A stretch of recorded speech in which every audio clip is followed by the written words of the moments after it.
காலைச்சக்கரம் 2 நிகழ்வின் இன்றைய சிறப்பு நிகழ்வு துவங்கப்பட உள்ளது. நிகழ்ச்சியை துவக்கி வைத்து வரவேற்பு நிகழ்த்த Rotary club of Karaikal friends City சங்கத்தின் தலைவர் ரோட்டேரியன் குமரேசன் அவர்களை கேட்டுக்கொள்கிறோம். நன்றி தலைவரே. அனைவருக்கும் ஆரோக்கிய காலை வணக்கம். ரோட்டரி மாவட்டம் 2989 மாவட்ட ஆளுநர் ரோட்டேரியன் செங்குட்டன் அவர்களின் சிறிய தலைமையில் Rotary club of Karaikal friends City வழங்கும் காலைச்சக்கரம் 2.0 இயற்கையின் வாழ்வியல் முறை உன்னுடல் உன்னுடல். இந்த அற்புத நிகழ்வு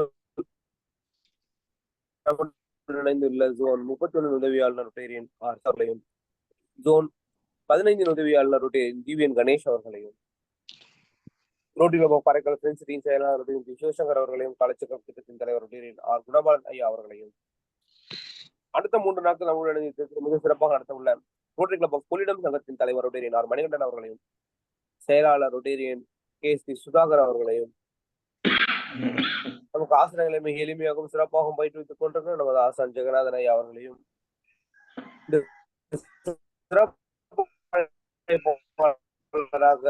வர இருக்கின்ற இறை சாதனை மார்க்கத்தில் ஐயா அவர்களையும் மேலும் குழுவில் பயணித்தோர் அனைத்து நல்ல உள்ளங்களையும் வருக என வரவேற்றேன். தொடர்ந்து திரு நடத்துமாறு கேட்டுக்கொள்கிறேன். நன்றி. வாழ்க வளமுடன். நன்றி. வரவேற்பு நிகழ்ச்சிய தலைவர் அவர்களுக்கு நன்றி. நிகழ்ச்சியின் அடுத்த நிகழ்வாக ரோட்டரி இறைவாக்கம் வசதி வருகிறார். ரோட்டரி கிளப் ஸ்ரீமுஷ்டம் சங்கத்தின் செயலாளர் ரோட்டரி ரமேஷ் உத்தர் அவர்கள். இறைவா, மனித குலத்தை படைப்பித்த தந்தையே, உயர்ந்த நிறைவான நன்மைகளை அடிப்படையாக கொண்ட ரோட்டரி கொள்கையால் இவ்வியக்க நிறுவனங்களை அகத்துறை செய்தமைக்கு நாங்கள் உனக்கு நன்றி சொல்கின்றோம்.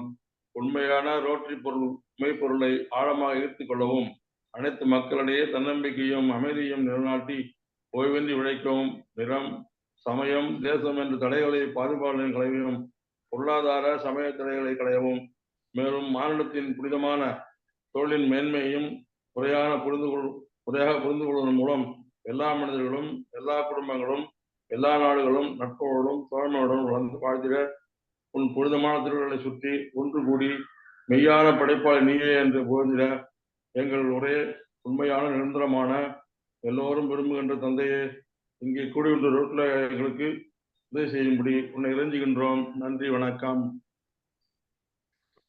நன்றி ஐயா.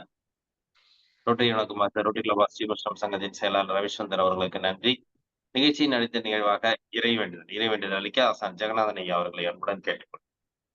அனைவருக்கும் இனிய காலை வணக்கம்.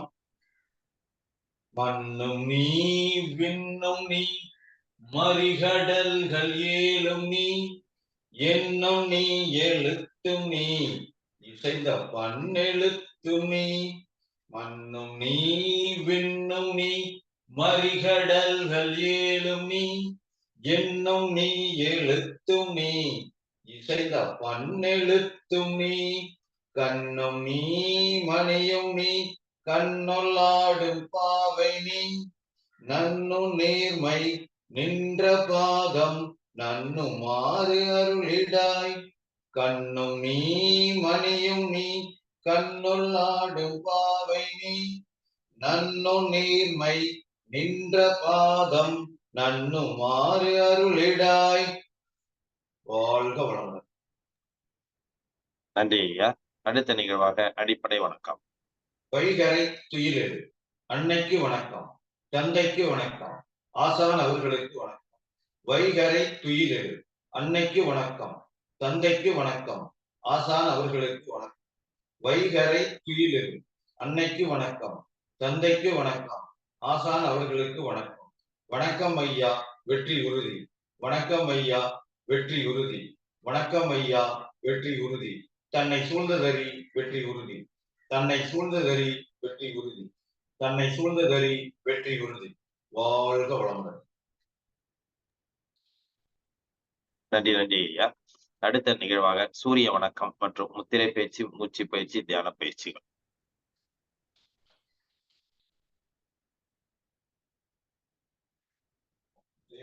சூரிய வணக்கம். சூரிய வணக்கம் 12 நிலைகளுக்கு தயார் நிலை. 1, 2,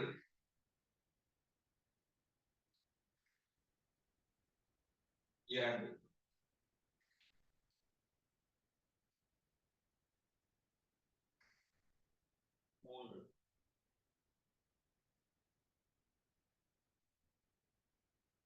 4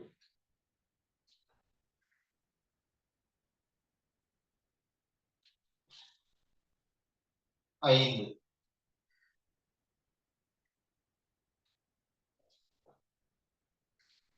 6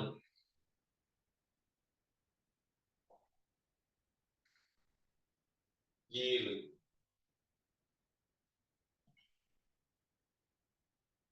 8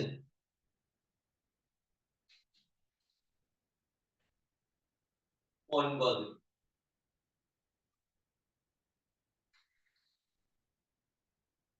10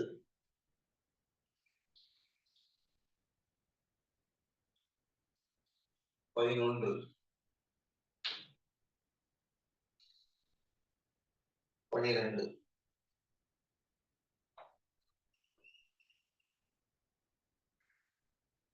ஒரு ஆழமான மூச்சு.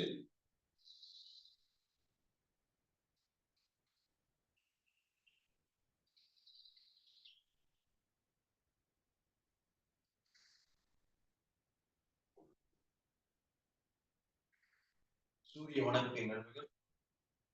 கண் பார்வை திறன் அதிகரிக்கிறது, நரம்பு மண்டலம் பலமடைகிறது, மாதவிடை சம்பந்தமான தொந்தரவுகள் சரியாகிறது, அனைத்து உறுப்புகளுக்கும் ரத்தோட்டம் சீராக போய் வருகிறது, இதயம் சம்பந்தமான தொந்தரவுகள் சரியாகிறது.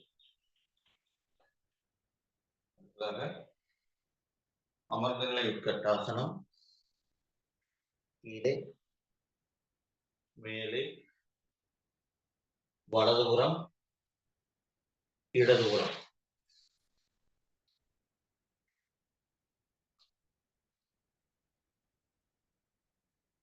ஒரு ஆழமான மூச்சு எடுத்துக்கிறோம்.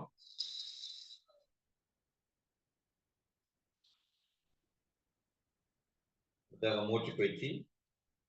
மூச்சு பயிற்சியில் நம்ம செய்ய போறது மானாசனம், மான் மூச்சு. இந்த மானாசனம், மான் மூச்சு செய்வதனால் உடல் எடை தேவைக்கு அதிகமா இருந்ததுன்னா உடல் எடை குறையும், பித்தப்பையில் இருக்கிற கல் வெளியேற்றப்படும், கழுத்து வலி, தோள்பட்டை வலி சரியாகும்.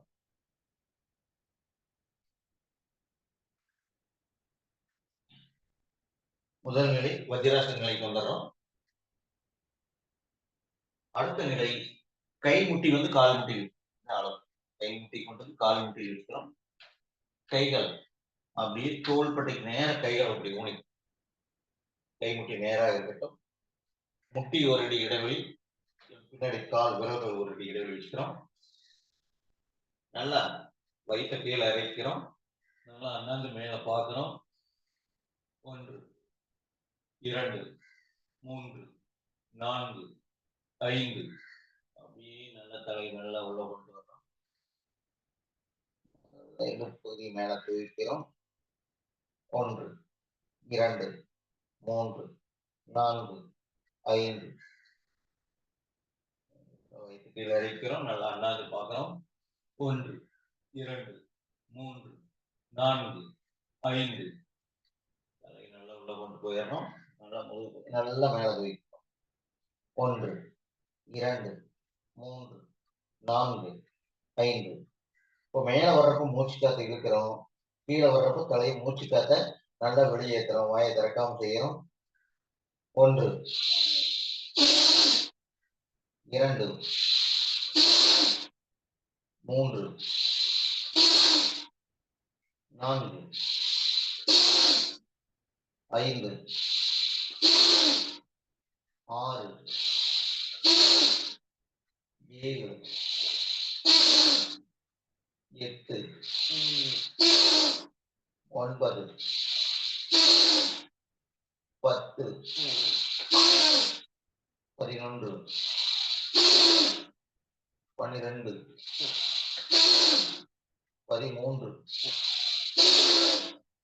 14 15 16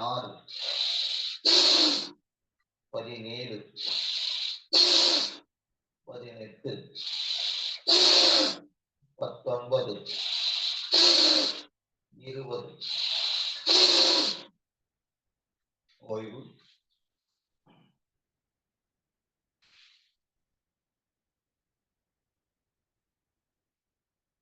ஒரு 2 முறை ஆழமான மூச்சு காத்து இழுத்து மெதுவா மூச்சு காத்து வெளியேற்றுறோம்.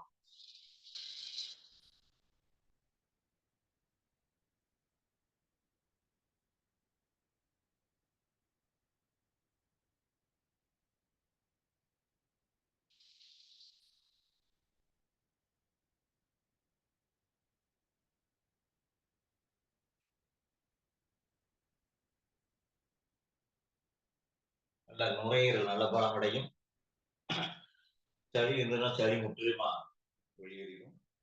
ஒரு முக்கியமான இந்த ஒரு மூச்சு பயிற்சி மானாசனம் மான் மூச்சு.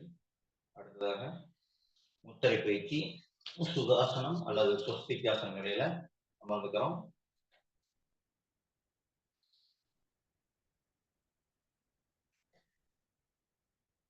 செய்யப்போற முத்திரை மண் முத்திரை.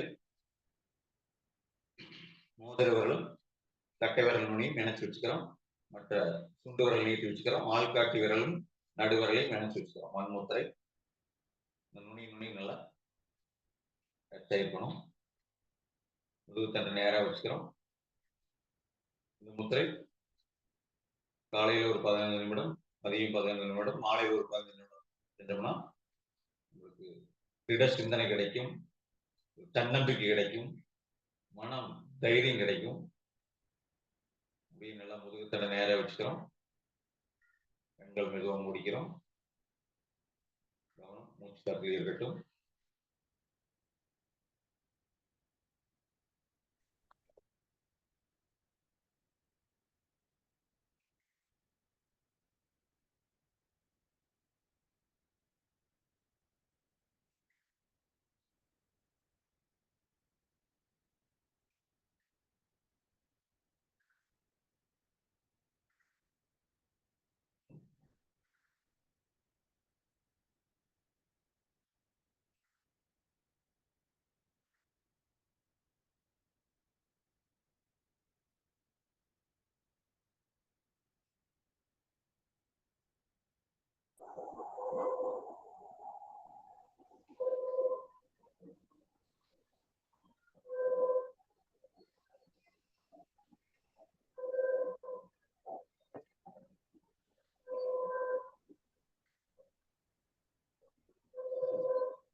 ஓய்வு,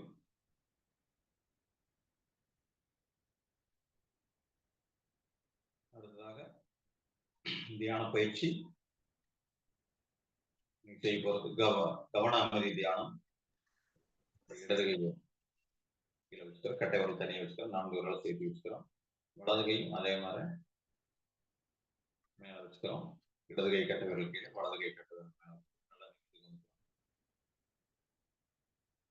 வீட்டுக்குள்ள கேட்கிற ஓசைகளை நம்ம கவனிக்கிறோம்.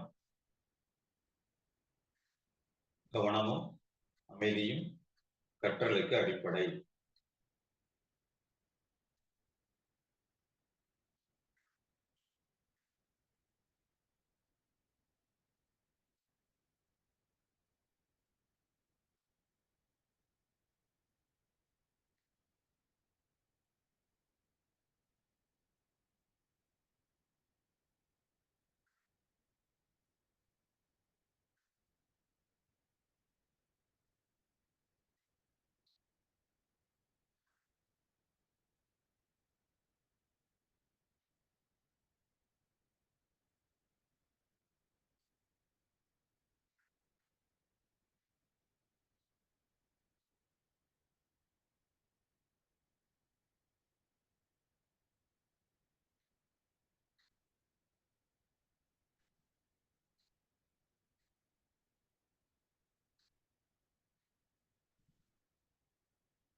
ஓய்வு. கைகள் நல்லா உரைச்சிக்கிறோம்.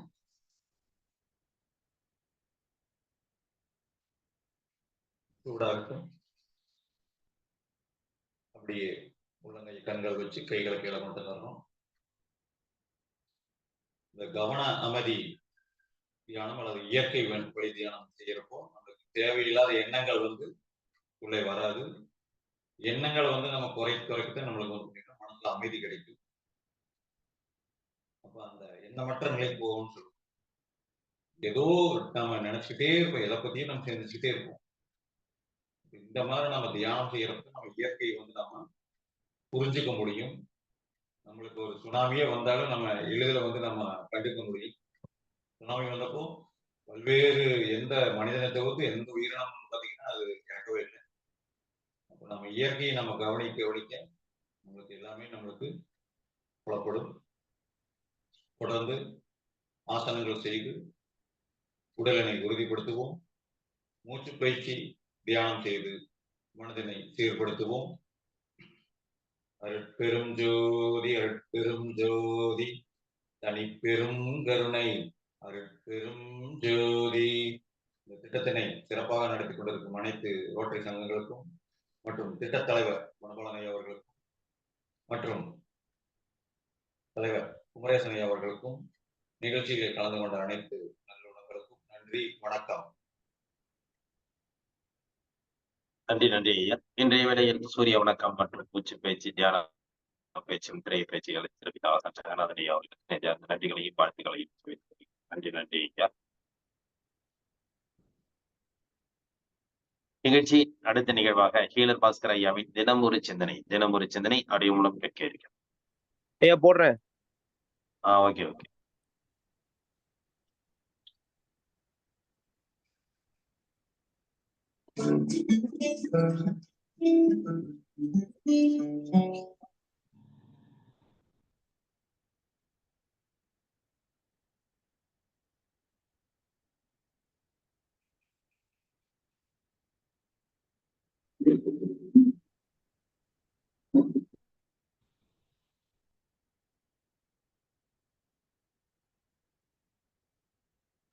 ஆடியோவே கேட்கலையே.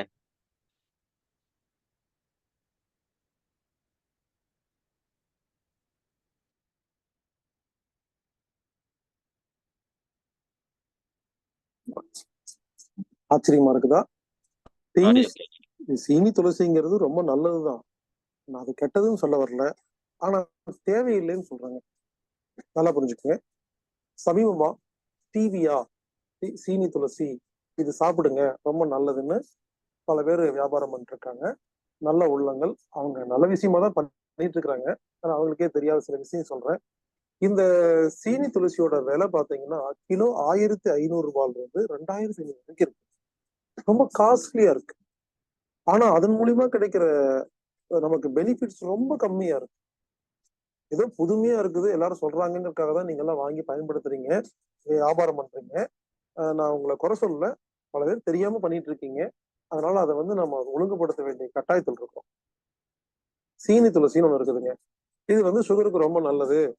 அது ஏன்னு கேட்டீங்கன்னா அதுல வந்து சாதாரண சர்க்கரையில் இருக்கிற இனிப்பை விட இதுல 200 மடங்கு அதிகமா இருக்குது. இதுல கார்போஹைட்ரேட்டே இல்லை, அதாவது மாவுச்சத்தே இல்லை. அதனால எல்லாரும் வாங்கி சாப்பிடுங்க, ரொம்ப நல்லதுன்னு வியாபாரம் பண்றாங்க. முதல் கேள்வி, சர்க்கரை நல்லது, சர்க்கரை கெட்டதுன்னு யாராவது சொன்னா அந்த கான்செப்டே தப்பு. இதை பத்தி நான் பேசிட்டு இருக்கேன். சர்க்கரை நோய் உள்ளவங்களுக்கு கார்ப்ஸ் அப்படிங்கிற கார்போஹைட்ரேட் அப்படிங்கிற மாவுச்சத்து உடம்புக்குள்ள போனா ஆபத்துன்னு யாரு சொல்றீங்களோ உங்களுக்கு உடம்பு பத்தியும் தெரியல, கார்போஹைட்ரேட் பத்தியே சுகரை பத்தியும் தெரியலன்னு சொல்லுங்க. அதை முதல்ல கிளியர் பண்ணுங்க. அதுக்கப்புறம் சீனி துளசி பத்தி நம்ம பேசுவோம். அதாவது சீனி துளசி சாப்பிட்டீங்கன்னா அதுல சர்க்கரை இல்லை, இதனால சர்க்கரை வியாதிக்கு நல்லது அப்படிங்கிறாங்க. நான் என்ன சொல்றேன், சர்க்கரை சாப்பிட்டாதான் சர்க்கரை வியாதிக்கு நல்லதுன்னு சொல்லியாச்சு, அப்புறம் கஷ்டப்பட்டு சீனி துளசி சாப்பிடணும். சீனி துளசிங்கிறதுல கார்போஹைட்ரேட் இல்ல, ஃபேட் இல்ல, எனர்ஜி இல்ல, கலோரி இல்ல. அதுல இருக்கிறது ஒண்ணு இனிப்பு மட்டும்தாங்க. இனிப்புங்கிற ஒரு சுவை மட்டும் ஏன் 2500 ரூபாய் கொடுத்து வாங்கி நம்ம சாப்பிடணும் தான் கேள்வி. அது சைடு எஃபெக்ட்ஸ் இல்லை, அதனால வந்து நமக்கு ஆபத்தெல்லாம் வரல. தேவையில்லாம அவ்வளவு காஸ்ட்லியான ஒரு பொருளை ஏன் சாப்பிடுங்கிறது தான் என் கேள்வி. இதே ஒரு 100 ரூபா 150 ரூபா கொடுத்தா அச்சு வெல்லம், உருண்டை வெல்லம், பனங்கருப்பட்டி இதெல்லாம் கிடைக்குதா இல்லையா? 100 ரூபாய் 200 ரூபாய்க்கு 1 கிலோ கிடைக்கிற ஒரு பொருளை நீங்க 3000 ரூபாய் கொடுத்து ஏன் வாங்கி சாப்பிட்டு அதுல ஒண்ணுமே சத்து இல்லைங்க. இதே சாதாரண கரும்பு சக்கரை, நாட்டு சக்கரை, அச்சு வெல்லம், உருண்டை வெல்லம், பஞ்சாமிர்தம், பனங்கருப்பட்டி இருக்கு இல்லைங்களா? அதுல என்ன இருக்குது? அதுல சுகர் இருக்கு, உடம்புக்கு தேவையான எல்லா நல்ல விஷயங்களும் இருக்கு, தாது பொருள் இருக்கு, இனிப்பு இருக்குது, உடம்புக்கு நல்லது. நல்ல பொருள், உயர்ந்த ஒரு பொருள், பனங்கருப்பட்டி என்ற உயர்ந்த பொருள் 100 ரூபாய் 200 ரூபாய்க்கு 1 கிலோ கிடைக்கும் பொழுது நாம் ஏன் 2500 ரூபாய்க்கு சீனி துளசிங்கிற பேர்ல சாப்பிட்டு இனிப்பு சாப்பிடணும்? ரொம்ப காஸ்ட்லியா வாங்கி அதை சாப்பிட்டு கஷ்டப்பட்டு இனிப்பு சாப்பிடுறதுக்கு நீங்க சும்மா இருக்கலாம். எனவே நான் இன்னைக்கு சீனி துளசி பத்தி பேச வரல. உங்களுக்கு ஒரு முக்கியமான விஷயம் சொல்றேன். அதுக்கப்புறம் ஓட்ஸ் சாப்பிடாதீங்க. ஓட்ஸ்னா முதல்ல என்ன? ஆஸ்திரேலியாவில் இருக்கிற அவலு காமெடிங்க. நம்ம ஊர்ல அவல் இருக்கா இல்லையா? நம்ம ஊர் அவலு விலை கம்மியா இல்ல ஓட்ஸ் கம்மியா? நம்ம ஊர் அவலு கம்மி விலை கிடைக்குதா? அதாவதுங்க, ஓட்ஸ் அப்படிங்கிறது என்னன்னா ஆஸ்திரேலியால இருக்கிற ஒரு அரிசி ரகத்தை அவளா மாத்தி ஒருத்தன் சாப்பிட்டு இருக்கான். அங்கிருந்து கொண்டு வந்து இங்க வித்துட்டு ஏன் காஸ்ட்லியா வாங்கி சாப்பிட்டுட்டு அவஸ்தைப்படுறீங்க தான் கேள்வி. ஓட்ஸ் கெட்டதெல்லாம் இல்லைங்க. நான் கேட்கறது, நீங்க 1 கிலோ ஓட்ஸ் வாங்குறதுக்கு 4 கிலோ அவல் வாங்கிடலாம். அவல் இருக்கும் பொழுது ஏன் ஓட்ஸ் சாப்பிடுறீங்க தான் கேள்வி. ஆலிவ் ஆயில் ரொம்ப நல்லதுங்க. அது லிட்டர் காஸ்ட்லியா வாங்கி சாப்பிட்டு இருக்கீங்க, கொஞ்சம் கொஞ்சமா குடிச்சிட்டு இருக்கீங்க. நல்லெண்ணெய் நம்ம ஊர்ல இருக்கா இல்லையா? அதை சாப்பிட்டு போக வேண்டியதானே. எந்த ஊர்ல எது கிடைக்குதோ அந்த ஊர்ல அதை பயன்படுத்துங்க. இப்படி நிறைய பொருள் சொல்லிட்டு போலாங்க. ஒரு விஷயம் புரிஞ்சுக்க. இப்போ இன்னைக்கு ஒரு முக்கியமான விஷயத்த சொல்றேன். இனிமேல் ஒரு பொருள் வாங்குறதா இருந்தா அந்த பொருள் எங்க விளையுது, என்ன காஸ்ட், இது ரெண்டையும் தெரிஞ்சுக்கிட்டு அதை பயன்படுத்தலாமா வேண்டாமாங்கிறத முடிவு பண்ணுங்க. எப்பவுமே நல்ல பொருள் ரொம்ப கம்மி விலை தாங்க இருக்கும், அதிகமாலாம் இருக்காதுங்க. உதாரணத்துக்கு ஆப்ரிகாட் ஃப்ரூட் அப்படின்னு புதுசா ஒண்ணு ஆரம்பிச்சிருக்காங்க, B17. இது டிவில, பேப்பர்ல, இன்டர்நெட்ல, வாட்ஸ்அப்ல பயங்கர ஃபேமஸ் ஆயிருச்சு. கேன்சரை குணப்படுத்துவது B17 இருந்தால் போதுமாமா, இது கலிஃபோர்னியா இருக்கிற ஒரு யூனிவர்சிட்டி ஒரு சயின்டிஸ்ட் கண்டுபிடிச்சாருன்னு. என்ன கண்டுபிடிச்சாரு? சாப்பிட ஒழுங்கா சாப்பிட்டா கேன்சர் குணமாகும், அதை சொல்லிக் கொடுக்க முடியல. B17 ஆமா, புதுசா பாருங்க. அப்புறம் B18 அதுக்கு B25 அப்படிம்பாங்க. அப்போ B17 ஒரு விட்டமின் இருக்குங்கிறதே முதல்ல கண்டுபிடிச்சு அதை ஏதோ ஒரு நாட்டுல விளையிற ஆப்ரிக்காடுங்கிற ஒரு ஃபுட்ல தான் இருக்குன்னு சொல்லி இதை சாப்பிட்டா கேன்சர் குணமாகுன்னு மொத்த உலகத்திலையும் வேணுமுன்னே பிரச்சாரம் பண்ணி உங்களை வாங்கி காஸ்ட்லியா சாப்பிட வைக்கிறாங்க. நம்ம ஊரு கொய்யா பழம், தர்பூசணி இல்லாத ஒரு பொருளா அந்த ஆப்பிரிக்கால இருக்க போது. நான் சொல்றது என்னன்னு புரிஞ்சுங்களா? இந்த பதிவுல என்ன சொல்ல வரேன்னா, இந்த ஓட்ஸ், ஆப்ரிக்காடு, சீனி துளசி இந்த மாதிரி இன்னும் நிறைய இருக்குது. எப்பவுமே ஒரு விஷயம் புரிஞ்சுக்குங்க, ஒரு பொருள் கம்மி விலையா இருக்கணும், எல்லா இடத்துலயும் கிடைக்கிறதா இருக்கணும், அதை வாங்கி சாப்பிடுங்க போதும். நமக்கு ஒரு கெட்ட பழக்கம், நம்ம ஊர்ல திருப்பூர், கோயம்புத்தூர்ல விளைஞ்ச எந்த பொருளையும் சாப்பிட மாட்டோம். அமேசான் காடுகளில் விளையும் அரிய வகை மூலிகைகள் தயாரிக்கப்பட்ட பிரேசிலிருந்து இறக்குமதி பண்ணப்பட்டதுன்னு சொன்னா மட்டும்தான் அதை காஸ்ட்லியா வாங்கி சாப்பிடணுங்கிற ஒரு கட்டாயத்தில் நம்ம எல்லாம் இருக்கிறோம். ஏன் அங்க அமேசான் காட்டுல என்னன்னா உங்களுக்கு என்ன? கொல்லிமலை காட்டுல இல்லையா? நம்ம ஊர் காட்டுல எல்லாம் இல்லையா? புரிந்து கொள்ளுங்கள். இப்ப நானு வெறும் சீனி துளசி பத்தி மட்டும் பேசல. சீனி துளசி, ஆப்ரிக்காடு, இந்த ஆலிவ் ஆயில், ஓட்ஸ் இதை வச்சு உங்களுக்கு ஒரு விஷயத்த புரிய வைக்கிறேன். அதாவது இனிமேல் எந்த பொருள் வாங்கினாலும் யாரோ சொல்றாங்க இயற்கை அங்காடியில விற்குது, ஆர்கானிக் ஷாப்ல விற்குது, நல்லதுன்னு சொல்றாங்க அப்படிங்கறதெல்லாம் வாங்காதீங்க. ஒண்ணு ரேட்டு பாருங்க. ரேட்டு ரொம்ப அதிகமா இருந்தாவே அது நமக்கு தேவையில்லை. ரெண்டாவது, ஒரு பேட்டர்ன் ரைட் யார் வச்சிருக்கா, இது காப்பி ரைட்ஸ் யார் வச்சிருக்கா? ஏன்னா சில பொருளுக்கு முதலே பேட்டர்ன் வாங்கிடுவாங்க. உலகம் ஃபுல்லா அந்த ஒரு கம்பெனி மட்டும்தான் விற்கும், ஆனா வேற வேற பேர்ல விற்கும், உங்களுக்கு அது தெரியாது. அப்போ ஒரே ஒரு பொருளை உலகம் ஃபுல்லா ஒருத்தர் ஃபேமஸ் பண்ணிட்டு உட்கார்ந்து சம்பாரிச்சுட்டு இருக்கான், அவனுக்கே நம்ம காசு கொடுக்கணும். எனவே ரேட்டை பாருங்க, அது எந்த ஊர்ல விளையுதுன்னு பாருங்க, அதனால நமக்கு என்ன பெனிஃபிட்ஸ்ன்னு பாருங்க. நான் சிம்பிளா சொல்லட்டுங்களா, புதுசா எல்லாம் எதையுமே கண்டுபிடிக்க வேண்டாங்க. இருக்கிறத ஒழுங்கா இயற்கை உரம் போட்டு தயாரிச்சு, அதாவது செயற்கை உரம் இல்லாம சாதாரண விவசாயத்துல நம்ம பண்ற சாப்பாடே போதுங்க. எனவே இப்ப நான் உங்களுக்கு புரிய வச்சிருப்பேன்னு நினைக்கிறேன். ரேட் அதிகம் கொடுக்காதீங்க, வெளிநாட்டு பொருட்களை வாங்காதீங்க, புதுசா இருக்குங்கிறதுக்காக ஆசைப்பட்டு வாங்காதீங்க. பழைய பொருட்கள் நல்லது, ஓல்ட் இஸ் கோல்டு. புரிஞ்சிருக்கும் நம்புறேன். செழிக்கட்டும் விவசாயம், சீர்படட்டும் நிர்வாகம். மீண்டும் நாளை சந்திப்போம்.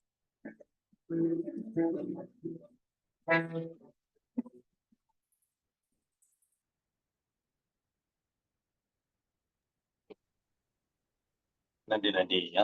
இன்றைய வேளையில் அற்புதமாக நமக்கு சிந்தனைகளை அளித்து சிறப்பித்த ஹீலர் பாஸ்கர் ஐயா அவர்களுக்கு நெஞ்சார்ந்த நன்றிகளையும் வாழ்த்துக்களையும் தெரிவிக்கிறோம்.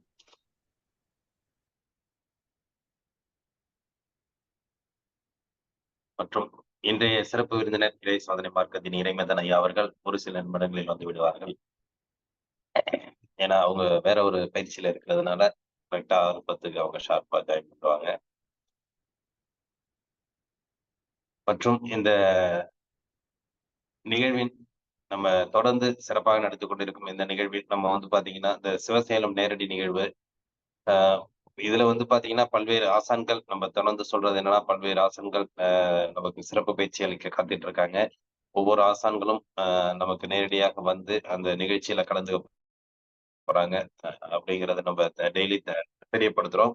இன்றைய வேளையிலும் உங்களுக்கு அந்த விஷயங்களை நம்ம தெரியப்படுத்துறோம்.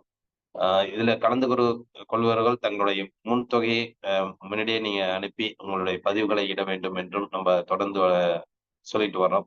அதே மாதிரி அனைத்து அன்பர்களும் தங்களுடைய முன்பதிவை உடனே பதிவு செய்து உங்களுடைய பதிவுகளை உடனே இட வேண்டும். ஏனென்றால் எங்களுக்கு அந்த வசதிகள் ஏற்படுத்துவதற்கு நம்ம வந்து பயண திட்டங்கள் மற்ற வசதிகளை ஏற்படுத்துவதற்கு ஒரு ஏதுவாக இருக்கும். நம்ம நேத்தே சொன்னது மாதிரி அந்த குழுவுல வந்து நீங்க வந்து எப்படி வர்றீங்க அப்படிங்கிற பயண திட்டத்தை கூட குழுவுல போட்டிருந்தீங்கன்னா மற்றவங்களுக்கு ஒரு யூஸ்ஃபுல்லா இருக்கும் அப்படிங்கிறத சொல்லியிருந்தோம்.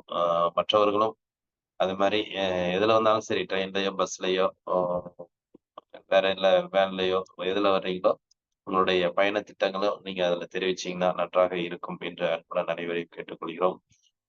குழந்தைகளுக்கு உண்டான தனிப்பயிற்சி உண்டு. குழந்தைகளையும் நம்ம வந்து அது பார்த்து கொள்ளக்கூடிய தனி நபர்கள் வராங்க. அவங்களுக்கும் தனிப்பயிற்சி 3 நாட்கள் இருக்கிறது. மற்றும் நம்ம அந்த நிகழ்ச்சிக்கு தகுந்த மாதிரி வெளியில எங்க போறதுங்கிறத நம்ம அங்க டிசைட் பண்ணிக்கலாம். எப்படி சூழ்நிலைகள் இருக்குதோ அதற்கு தகுந்தாற்போல் நம்ம அங்க ஏற்பாடு செய்து என்று நேரத்தில் தெரிவித்துக் கொள்கிறோம். ஐயா சொல்லுங்க. இந்த விருதாள அம்மானத்தை கான்டாக்ட் பண்ணாங்க. நன்றிங்க ஐயா. வந்திருக்காங்களா? விருதாச்சலம் அவங்க என்ன பண்றாங்க? 7 மாசம் குழந்தை வச்சுடலாமான்னு கேட்டாங்க. வேணான்ட்டான். அப்படிங்களா? சரிங்க சரிங்க. அப்புறம் பாத்தீங்கன்னா 70 வயசுல அம்மா அழைச்சிட்டு வரேன்றாங்க. அது பார்த்து உடம்பு பார்த்துட்டு அழைச்சிட்டு வாங்கன்னு சொல்லியிருக்காங்க. சரி சரியா, நான் பேசுறேன் உங்களுக்கு சரிங்க. பஸ் புக் பண்ணிட்டாங்கன்னு தெரியல. பஸ் புக் பண்ண சொன்னேன். சரி நான் கேட்டுக்கிறேன். வந்துருக்காங்களான்னு கேளுங்க. வந்துருக்காங்களா? நான் கேட்டுட்டு சொல்றேன் உங்களுக்கு. நன்றிங்க. நன்றி நன்றி.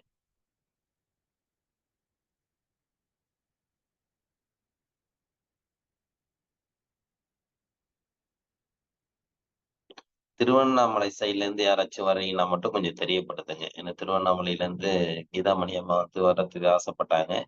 ஆனா அவங்களுக்கு துணைகள் இல்லாதனால அவங்க ரொம்ப வர முடியாத சூழ்நிலையில இருக்காங்க. அதனால கீதாமணி அம்மா வர்றதுக்கு வந்து திருவண்ணாமலை சைட்ல இருந்து யாராச்சும் வர்றீங்க அப்படின்னா மட்டும் கொஞ்சம் தெரியப்படுத்துங்க.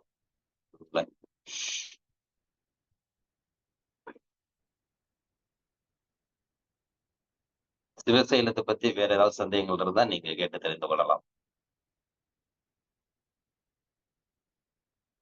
நன்றி ஐயா வந்துட்டாங்க.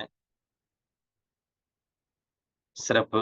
இன்றைய நிகழ்வில் நமக்கு சிறப்பு விருந்தினர் இறை சாதனை மார்க்கத்தின் இறைமதன் ஐயா அவர்கள் மனித வாழ்வின் ரகசியங்கள் பற்றி நமக்கு இன்று அற்புதமாக வகுப்பெடுக்க கற்றுக் கொண்டிருக்கிறார்கள். இன்றைய வேளையில் நமக்கு மனித வாழ்வின் ரகசியங்கள் பற்றி அற்புதமான விளக்கம் கொடுக்க இறை சாதனை மார்க்கத்தின் இறைமதன் ஐயா அவர்களை அன்புடன் கேட்டுக்கொள்கிறோம்.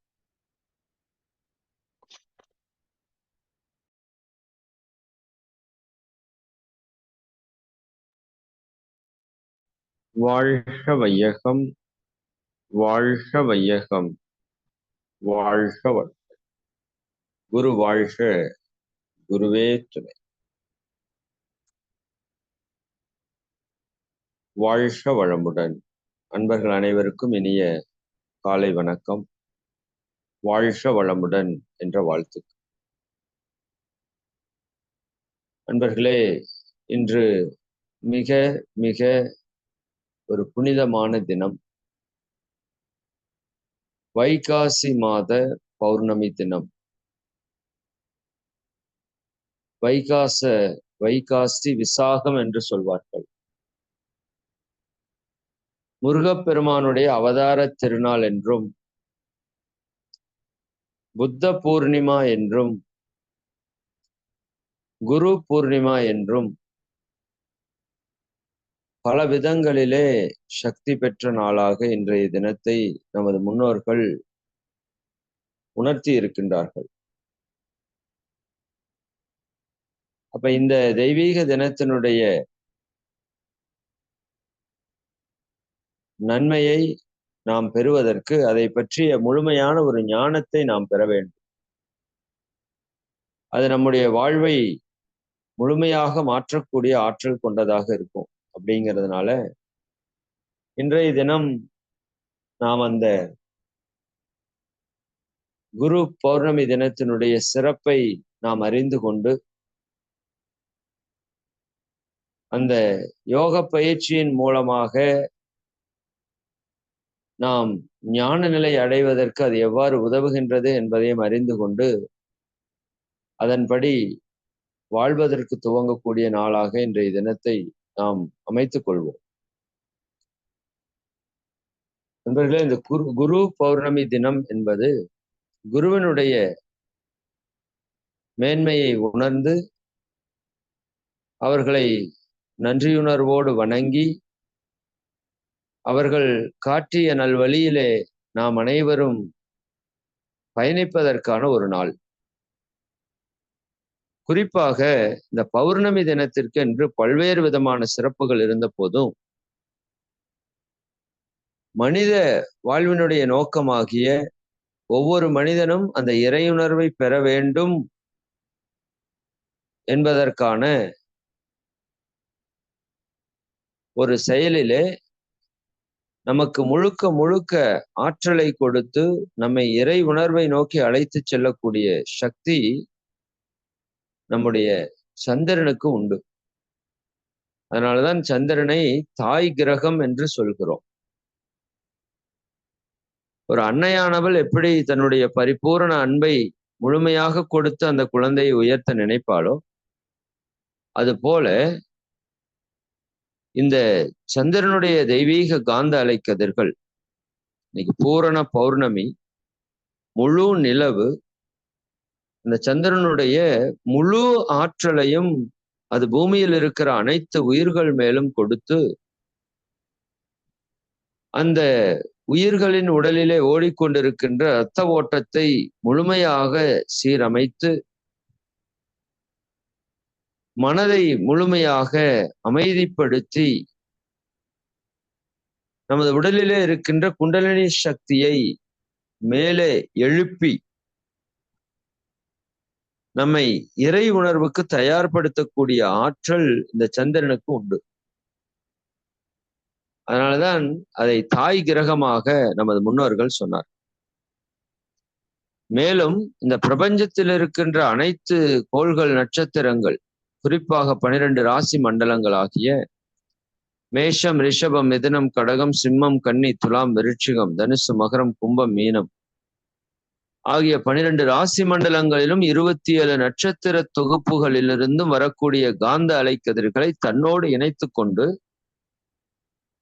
அவற்றை இந்த பூமியில் இருக்கிற எல்லா உயிர்களுக்கும் வழங்கக்கூடிய ஆற்றல் இந்த சந்திரனுக்கு உண்டு. அப்போ பெரும்பாலான மகான்கள் ஞான நிலையை அடைந்தது இந்த குரு பௌர்ணமி தினத்தில் தான். குறிப்பாக புத்த பெருமான், இந்த புத்த பெருமானுக்கு பின்பும் முன்பும் இந்த உலகத்தினுடைய மாற்றத்தை நாம் அனைவரும் உணர்வோம்.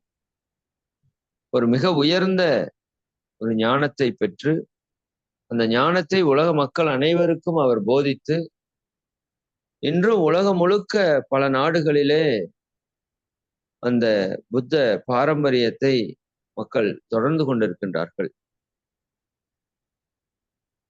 அப்ப அவ்வளவு சக்தி பெற்ற ஒரு மகான் ஞானத்தை பெற்ற நாளாக இந்த பௌர்ணமி புத்த பூர்ணிமா என்று உலகம் முழுக்க இன்று கொண்டாடப்படுகிறது.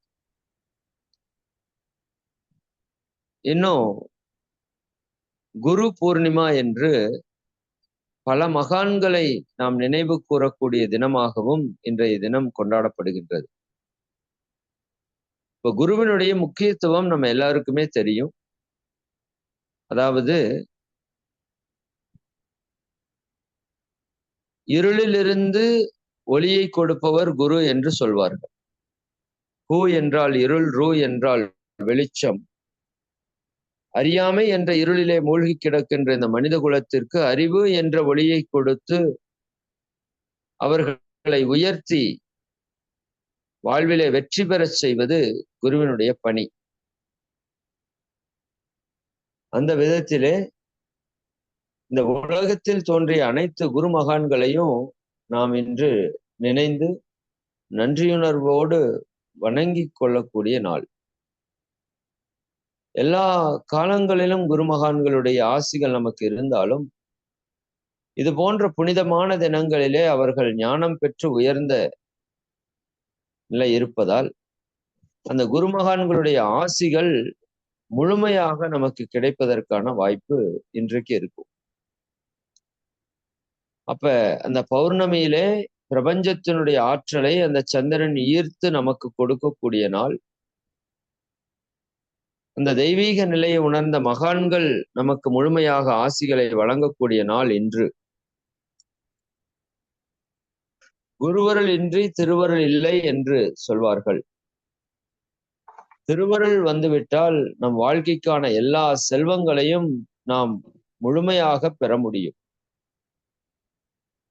நிறைய பேர் என்ன நினைக்கிறோம்னா, இந்த குரு அப்படிங்கிறவங்க ஆன்மீகத்திற்கு மட்டும்தான் நமக்கு பயன்படுவாங்க, நம்ம உலக வாழ்க்கைக்கு அவங்க பெரிதாக பயன்படுறதில்லை என்ற ஒரு கருத்து மக்களிடம் பொதுவாக நிலவி வருகிறது. ஆனால் குருமகான்கள் அப்படி அல்ல. சித்தர்கள், மகான்கள், யோகிகளுக்கு அனைத்து செல்வங்களையும் கொடுக்கக்கூடிய ஆற்றல் இருக்கிறது. அதனாலதான் கொங்கணவர் என்ற சித்தர் திருப்பதியிலே நிலை பெற்றிருக்கிறார். அப்ப திருப்பதிக்கு செல்வதற்கு செல்வ வளத்தை கொடுக்கக்கூடிய ஆற்றலை அந்த இடத்திலே முழுமையாக அவர் பதித்து வைத்திருக்கிறார் அப்படின்னு தான் சொல்லணும். அப்ப உடல் ஆரோக்கியத்தை கொடுக்கக்கூடிய ஆற்றலை போகர் நமது பழனி மலையிலே கொடுத்திருக்கின்றார்கள். வைத்தீஸ்வரன் கோவிலிலே தன்வந்திரி மகான் உடல் ஆரோக்கியத்தை கொடுப்பதற்கான சக்தி ஓட்டத்தை நிலை பெறச் செய்திருக்கிறார்கள்.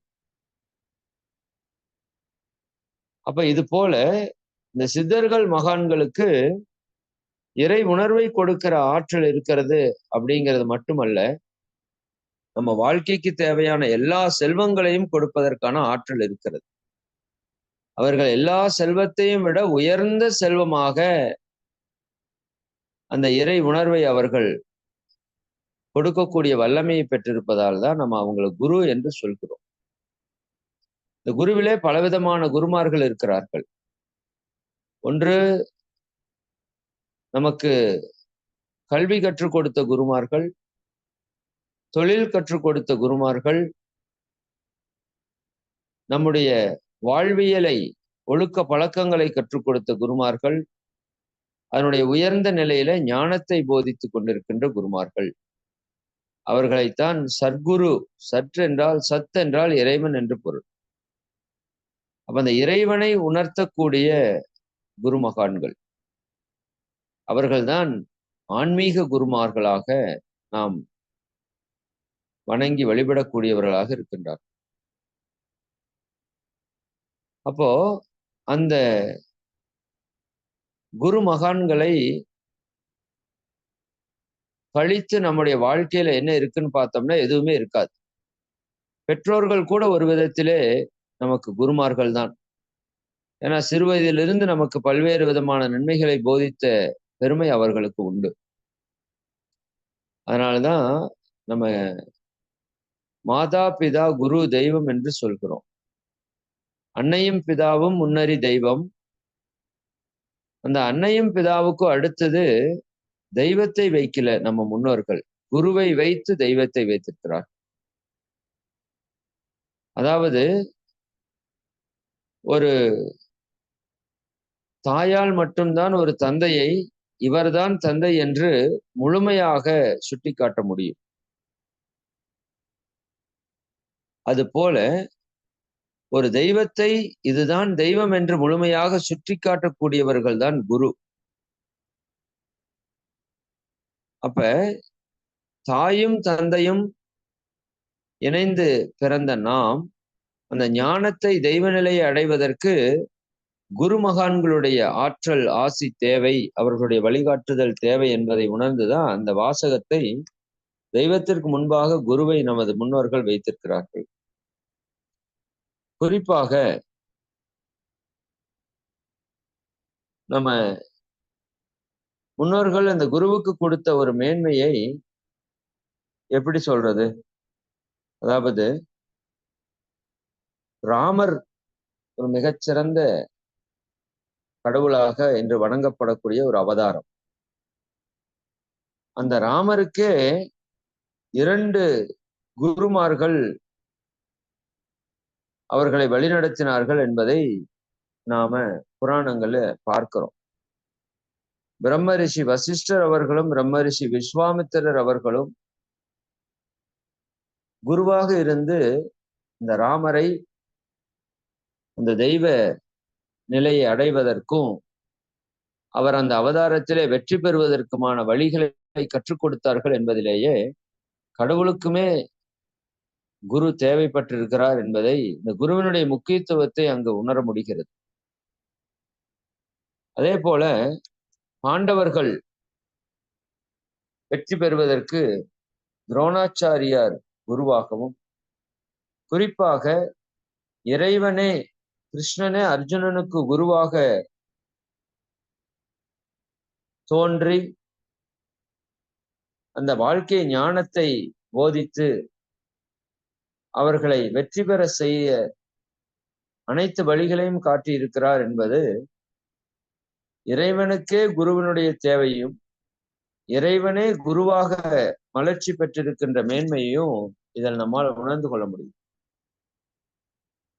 அப்ப ராமருடைய வெற்றிக்கும் பாண்டவர்களுடைய வெற்றிக்கும் இன்னும் பலருடைய வெற்றிக்கும் அடிப்படையாக இருப்பது அந்த குருவினுடைய வழிகாட்டுதல் தான் அப்படிங்கிறத நம்ம புரிந்து கொண்டு அந்த குருமகான்கள் காட்டிய வழியிலே நாம் செல்லும் போது நம்முடைய வாழ்க்கையிலும் நாம் எல்லா துறைகளிலும் வெற்றி பெறுவோம் என்பதை உணர்ந்து அவர்கள் கொடுத்த வழியிலே நாம் பயணித்துக் கொண்டிருக்கின்றோம். அதுதான் மொத்தமாக ஆன்மீக மார்க்கம், யோக கலை எல்லாமே. அப்போ இன்றைய தினத்திலே வைகாசி விசாகம் அப்படிங்கிறது முருகப்பெருமான் அவதார திருநாளாக இன்னைக்கு அதுவும் ஒரு மிக சிறப்பாக முருகர் கோவில்களிலே சிறப்பு வழிபாடுகள் பூஜைகள் எல்லாம் நடக்கிறத நம்ம பார்க்கலாம். அப்போ இந்த முருகர் அப்படிங்கிறது ஞான கடவுள், தமிழ் கடவுள், ஞான கடவுள் அப்படிங்கிறது நம்ம எல்லாருக்குமே தெரியும். குறிப்பாக காந்த ஆற்றல், இந்த பிரபஞ்சம் முழுக்க காந்த ஆற்றல் தான் நிரம்பி இருக்கிறது. அந்த காந்த ஆற்றல் தான் எல்லா உயிர்களாகவும் வளர்ச்சி பெற்றிருக்கிறது. அதுதான் ஓரறிவு முதல் 6 அறிவு வரை அனைத்து உயிர்களாகவும் வளர்ச்சி பெற்றிருக்கிறது. அதுதான் அழுத்தம், ஒளி, ஒளி, சுவை, மனம், மனமாக நாம் உணரக்கூடியதாகவும் இருக்கின்றது. அந்த காந்த ஆற்றல் தான் இந்த பிரபஞ்சமாக இருக்கிறது. இந்த காந்த ஆற்றலை கழித்து இங்க ஒண்ணுமே கிடையாது. அப்ப அந்த காந்த ஆற்றல் நிலையை தெரிந்தால்தான் கடவுள் நிலையை நம்மால் அறிந்து கொள்ள முடியும்னு மகரிஷி சொல்லுவாங்க. அப்ப அந்த காந்தத்தை உணர்ந்தால் கடவுளை உணரலாம் அப்படின்னு உணர்ந்த நம்ம முன்னோர்கள் சுவாமி மலையிலே முருகர் சிவனுக்கு உபதேசம் செய்வதாக ஒரு விஷயத்தை சொல்லியிருப்பாங்க. சிவனுக்கே சிவனை பற்றி தெரியாது, அதுதான் உண்மை. சிவத்திற்கே சிவத்தை உணர்த்திய பெருமை முருகனாகிய அந்த காந்த ஆற்றலுக்கு தான் இருக்கு. இதை நீங்க ஒரு உருவமாக பார்க்காமல் சிவம் என்பது இறை ஆற்றல், சக்தி என்பது பிரபஞ்ச ஆற்றல், முருகர் என்பது இந்த காந்த ஆற்றல், விநாயகர் என்பது பஞ்சபூத ஆற்றல். இப்படி ஆற்றலாக நம்ம பார்க்கணும். அப்ப அந்த இறைத்தன்மை இந்த காந்த ஆற்றலாக வந்த போதுதான் தன்னுடைய முழுமையை உணர்ந்தது அப்படிங்கிறது அந்த முருகப்பெருமானுடைய அவதாரம். சரி, அந்த அளவிற்கு இன்றைக்கு அந்த பிரபஞ்ச ஆற்றல் நமக்கு அபரிவிதமாக கிடைக்கக்கூடிய நாள். பௌர்ணமி தினம் ஒரு சிறப்பு. இன்னொன்று வைகாசி மாத விசாகத்திலே வரக்கூடிய பௌர்ணமி தினம் ஒரு மிக பெரும் சிறப்பு. பிரபஞ்ச ஆற்றலை நாம் முழுமையாக பெறக்கூடிய ஒரு சிறப்பு. இது எல்லாவற்றிற்கும் உச்சமாக அனைத்து குரு மகான்களுடைய ஆசிகளையும் நாம் பெறக்கூடிய சிறப்பு என்று இன்றைய நாள் மிக மிக ஒரு உயர்ந்த புனிதமான நாள். அப்ப இந்த தினத்துல நம்ம என்ன பண்ணணும்? அதுதான் நமக்கு முக்கியமான தேவை. உலகம் முழுக்க அந்த ஞானத்தை கொடுப்பதற்காக இந்த இறையாற்றல் இந்த இந்திய தேசத்தை தேர்ந்தெடுத்து இங்கு வாழையடி வாழையாக ஆயிரக்கணக்கான மகான்களை ஞானிகளை உருவாக்கி இருக்கிறது. உலகத்துல எந்த நாட்டுக்கும் இந்த சிறப்பு இல்லை. அப்ப அவ்வளவு ஒரு சிறப்பு பெற்ற இந்த நாட்டிலே நாம் பிறந்து வாழ்ந்து நன்மையை பெற்றுக்கொண்டிருக்கிறோம். அப்ப இந்த தினத்திலே நாம் செய்ய வேண்டியது எல்லா குருமகான்களையும் இன்னைக்கு எந்த அளவுக்கு நாம நினைவு கூர்ந்து நன்றியுணர்வோடு வணங்குகிறோமோ அந்த அளவுக்கு அவர்களுடைய வாழ்த்துக்களை ஆசிகளை பெற்றுக்கொள்ள முடியும். இந்த குருமகான்கள் அப்படிங்கிறவங்க நீங்க உருவத்துல பார்க்க கூடாது. அது ஒரு அடிப்படையான விஷயம். உருவம் கடந்து அரூபமாக எங்கும் நிறைந்து நிற்கிற இறை ஆற்றல். அதை போலவே இந்த குருமகான்களுடைய ஆற்றலும் அரூபமாக எங்கும் எப்பொழுதும் நிறைந்திருப்பார்கள். நீங்க எந்த குருவை கூப்பிட்டாலும் உங்களுக்கு அவங்க ஹெல்ப் பண்ணுவாங்க. எல்லாரும் காத்து கொண்டிருக்கின்றார்கள் இந்த பிரபஞ்சத்திலே. அப்ப அவர்களோடு ஒன்றி கலந்து உயிர் கலப்பு பெறுவதற்கு அவர்களுடைய நினைவு, தெளிவு குருவின் திருமேனி காண்டல், தெளிவு குருவின் திருநாமம் செப்பல், தெளிவு குருவின் திருவார்த்தை கேட்டல், தெளிவு குரு சிந்தித்தல் தானே என்பது போல இந்த குருமகான்களை நீங்க இன்னைக்கு எந்த அளவுக்கு நினைந்து ஆசிகளை பெற முடியுமோ பெற்றுக்கொள்ளுங்க.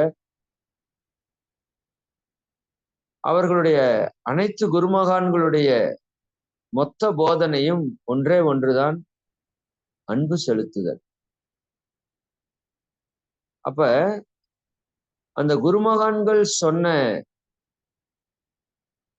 செயல்களை நம்முடைய வாழ்க்கையிலே நாம் செயல்படுத்தக்கூடிய நாள் இன்று, அதை துவங்கக்கூடிய நாள் இன்று.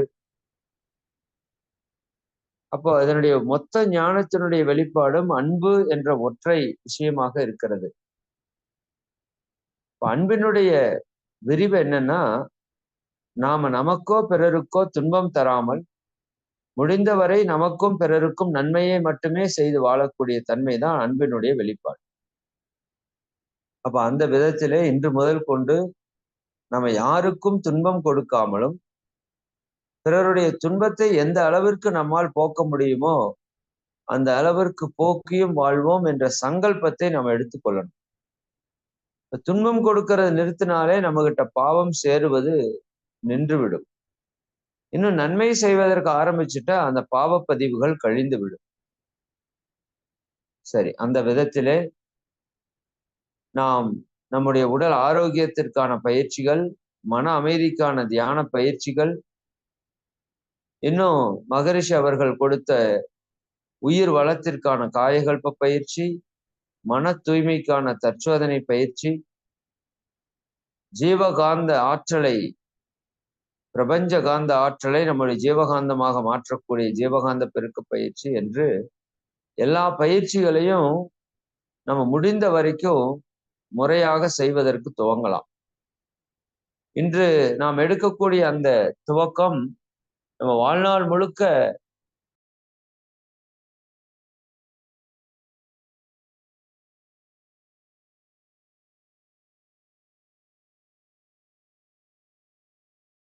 ஐந்தில் அளவு முறை என்று சொல்லக்கூடிய நாம் உண்ணக்கூடிய உணவு, நம்முடைய உழைப்பு, உறக்கம், பாலுறவு, எண்ணம், இந்த 5லும் நம்ம அளவு முறை காத்து, ஏன்னா இந்த 5ல அளவு முறை தவறும் போதுதான் நமக்கு பல்வேறு விதமான பிரச்சனைகள் ஏற்படுகிறது. அப்ப இந்த 5லும் அளவு முறை காத்து நாம நம்முடைய வாழ்வை செம்மையாக அமைத்துக் கொள்வோம் அப்படிங்கிற ஒரு சங்கல்பத்தையும் எடுத்துக்கொண்டு இன்றிலிருந்து நாம் அந்த பயிற்சிகளை தொடர்ந்து நாம் செய்வதற்கான ஒரு முயற்சியை, சங்கல்பத்தை பெற்று நம்ம வாழ்வில் உயர்வோம் என்று கூறி இந்த சிந்தனையை நாம் நிறைவு செய்கிறோம். மிக்க மகிழ்ச்சி. அனைவருக்கும் நன்றி. நீங்களும் உங்கள் அன்பு குடும்ப உறுப்பினர்கள் அனைவரும் எல்லாம் வல்ல அருட்பேராற்றலினுடைய கருணையினால் உடல் நலம், நீலாயுள், நிறை செல்வம், உயர்ப்புகள், மெய்ஞானம் ஓங்கி இறை உணர்வு, அறநெறி, கல்வி, தனம், தானியம், இளமை, வலிவு, துணிவு, நன்மக்கட்பேர், அறிவிலுயர்ந்தோர் நட்பு, அன்புடைமை, அகத்தவம், அழகு, புகழ், மனித மதிப்புணர்ந்து ஒழுகும் பண்பு, பொறையுடைமை எனும் பேறு 16 பெற்று பெருவாழ்வு வாழ்க. வாழ்க வளமுடன், வாழ்க வளமுடன், வாழ்க வளமுடன் என வாழ்த்தி இந்த தெய்வீக வாய்ப்பை கொடுத்த நமது காலை சக்கர குடும்ப அன்பர்கள் அனைவருக்கும் இந்த நேரத்திலே நன்றி கூறி நிறைவு செய்கிறோம். வாழ்க வளமுடன், வாழ்க வளமுடன். அன்பர்களே, நமக்கு வாழ்க்கை தத்துவத்தை தான் விளக்கி இருக்கணும். ஆனா இன்னைக்கு குரு பௌர்ணமி தினமாக இருப்பதனால் அதை பற்றிய ஒரு சிறு விளக்கத்தை உங்களோடு பகிர்ந்து கொண்டோம். அடுத்த வகுப்பிலிருந்து அந்த வாழ்க்கை தத்துவத்திற்கான மிக ஆழமான சிந்தனைகளை நாம் சிந்திக்க இருக்கின்றோம். அனைவருக்கும் குரு பௌர்ணமி தின வாழ்த்துக்களை கூறி நிறைவு செய்கின்றோம். அனைவருக்கும் நன்றி. வாழ்க வளமுடன், வாழ்க வளமுடன். நன்றி நன்றி ஐயா.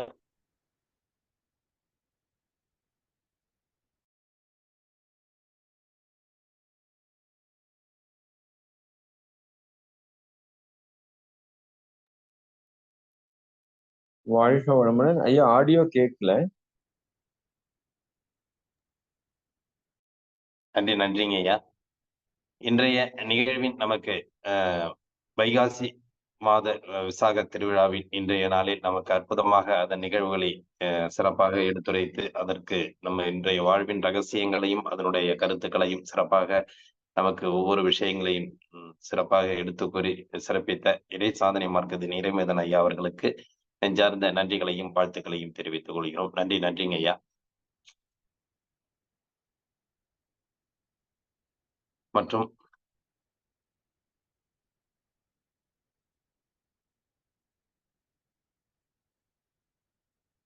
மற்றும் இன்றைய நிகழ்வின் ஐயாவுடைய இந்த கருத்துக்கள் நமக்கு சிவசைலத்திலும் நேரடியாக கிடைக்கக்கூடிய வாய்ப்பு நமக்கு கிட்டி இருக்கிறது. அனைவரும் இந்த 3 நாட்கள் ஐயா நம்ம சிவசைலத்துல நமக்கு அற்புதமான பயிற்சி முறை கொடுக்கறதுக்கு ரெடியா இருக்கிறாங்க. எனவே அவங்களுடைய அந்த வருகையை நம்ம எதிர்பார்த்துட்டு இருக்கோம். அனைவரும் அந்த சிவசைலம் நேரடி நிகழ்வில் தாங்களும் பங்கு பெற்று அவர்களுடைய பயிற்சி முறைகளையும் அனைத்து விதமான சந்தேகங்களையும் நீங்கள் நேரடியாக அவர்களிடம் கேட்டு தெரிந்து கொள்ளலாம் என்று அனைவரையும் இந்த நேரத்தில் அன்புடன் கேட்டுக்கொள்கிறோம். நன்றி. இந்த நிகழ்வின் மற்றும் இந்த நிகழ்வில் உள்ளவர்கள் தங்களுடைய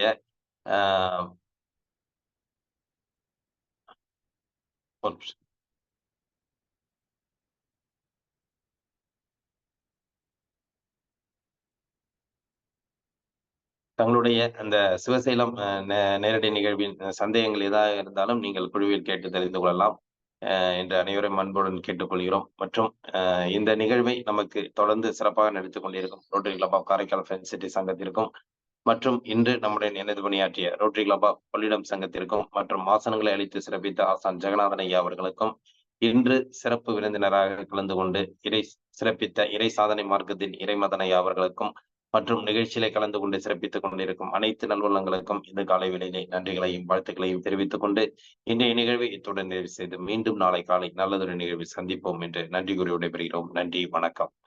வாழ்க வளமுடன், வாழ்க வளமுடன், வாழ்க நலமுடன். நன்றிங்க ஐயா. வாழ்க வளமுடன். நன்றிங்க ஐயா. வாழ்க வளமுடன். நன்றி ஐயா. வாழ்க வளமுடன். நன்றிங்கம்மா. வாழ்க வளமுடன். நன்றிங்க ஐயா. இன்பமே சூழ்க, எல்லோரும் வாழ்க. நன்றிங்கம்மா. வாழ்க வளமுடன். வாழ்க வளமுடன். நன்றி. நன்றி நன்றி ஐயா. வாழ்க வளமுடன். வாழ்க வளமுடன்.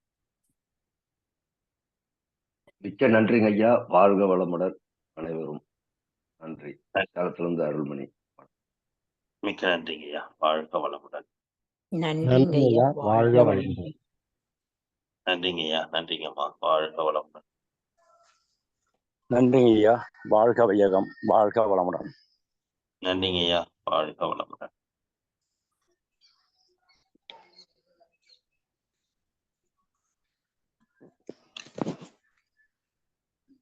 குழுவில் உள்ள அனைவருக்கும் நன்றி. வாழ்க வளமுடன்.